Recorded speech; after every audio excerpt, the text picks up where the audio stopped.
If you're a parent, a future parent, or just someone thinking ahead, you've probably wondered how on earth anyone can afford college these days. I get it. Tuition prices keep rising, everything feels more expensive, and the idea of saving tens of thousands of dollars might feel overwhelming. But here's the truth: the earlier you start planning, the more freedom and peace you give to your future self or to your kids.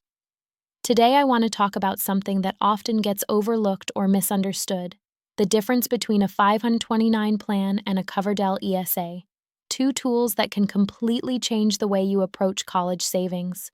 And trust me, understanding how they work is not as complicated as it sounds. I'm going to walk you through this the way I wish someone had explained it to me, calmly, clearly, and without all the confusing financial jargon. Let's start with the 529 plan. Think of it as a special savings account that's designed specifically for education. You can contribute money into this account, invest it, and when the time comes, withdraw the money tax-free, as long as it's used for qualified educational expenses. That means things like tuition, books, room and board, and even laptops. One of the biggest advantages of a 529 plan is how flexible it is. There are no income limits, so almost anyone can open one.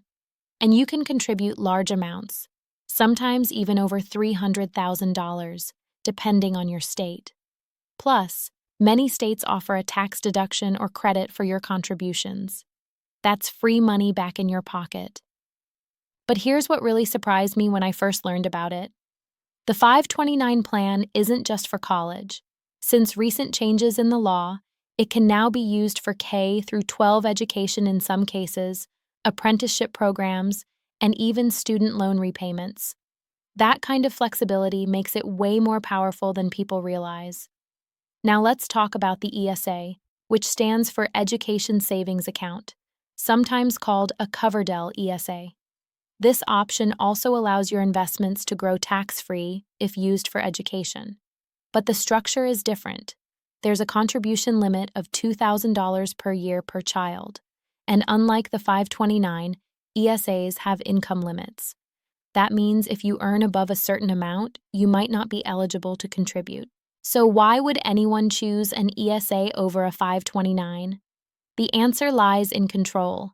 With an ESA, you get more freedom in how the money is invested. You're not limited to the state's choices like with most 529 plans. If you're someone who wants more hands-on investment options, or you work with a financial advisor who can guide you, an ESA might give you that extra layer of customization. Another bonus? ESAs can be used for both K through 12 expenses and college, just like 529 plans. But one key difference is that the funds in an ESA must be used by the time the beneficiary turns 30. With a 529, you don't have that same age restriction. That makes the 529 a bit more forgiving if plans change or if education gets delayed. Now here's something that matters a lot more than people think: how the money is treated when it comes to financial aid.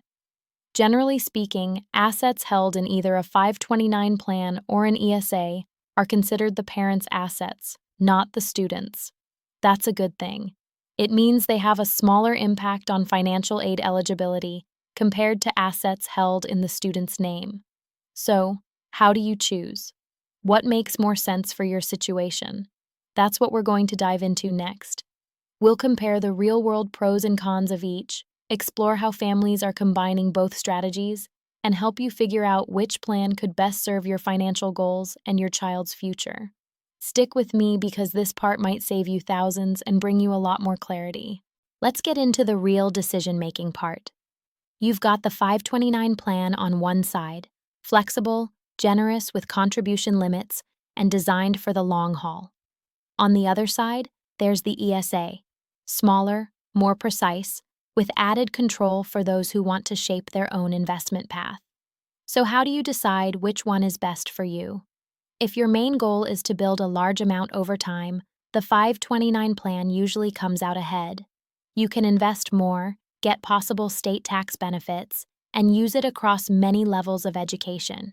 And if you're someone who prefers a simple, set it and forget it strategy, Most 529 plans offer pre-built investment portfolios based on the age of your child. That means less worry for you and steady growth over time. But if you're more of a hands-on person, someone who wants to pick your own investments, choose specific stocks or funds, and make strategic decisions, a Coverdell ESA might give you that sense of control. It's especially appealing for people who are financially savvy and want to manage things closely. Now, here's something interesting. You don't actually have to choose only one. Some families use both. For example, they might contribute the maximum $2,000 each year into an ESA for early school expenses, and at the same time, build a larger 529 plan for future college costs. That combo can offer the best of both worlds, control early on and scalability over time.